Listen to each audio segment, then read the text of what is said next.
Hi there, I'm going to show you how I do my dark reptile nail design. So these are just going to be basic steps on how I do it. So we're going to pretend that that nail is already prepped, which is what would typically happen when you're doing this design or any design on your nail. So you're going to need 3 items. You're going to need a bottle with a little bit of water and soap in it for the bubbles. You're going to need a gel top coat and a gel base coat. So I use black for this design.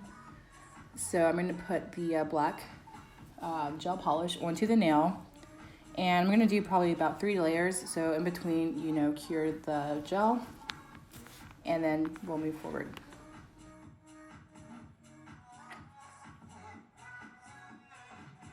All right, as you can see, the first layer is on there, and we're just going to cure that for 45 seconds.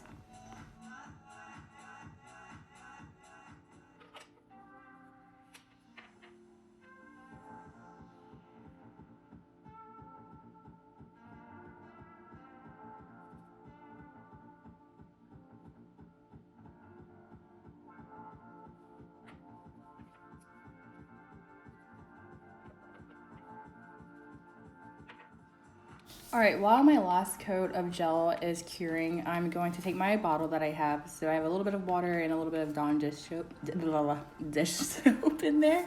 And I'm just gonna shake it up and make sure I get it really, really bubbly. And yeah, I'm just gonna let it sit off to the side until my nails finish curing.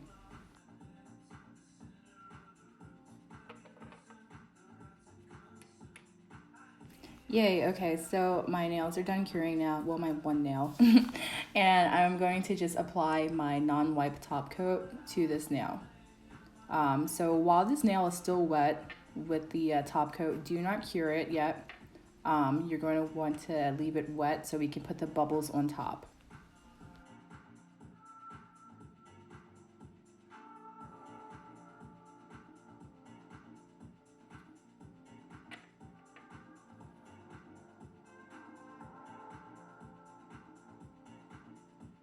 So with the top coat, I usually put a nice layer on top, not too thick, but also not too thin, kind of in the middle, because you want it to completely cure, but you don't want it to be like super thick and weird.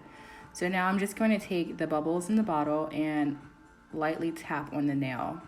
And I like to do it in spots and not all over the nail, so it gives that look like the skin is shedding.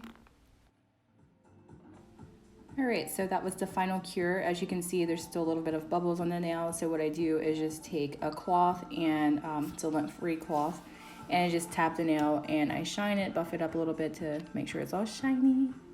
And here's what it looks like. The more that you space out the bubbles, the more realistic you're gonna get the reptile design to look. So here's what it looks like.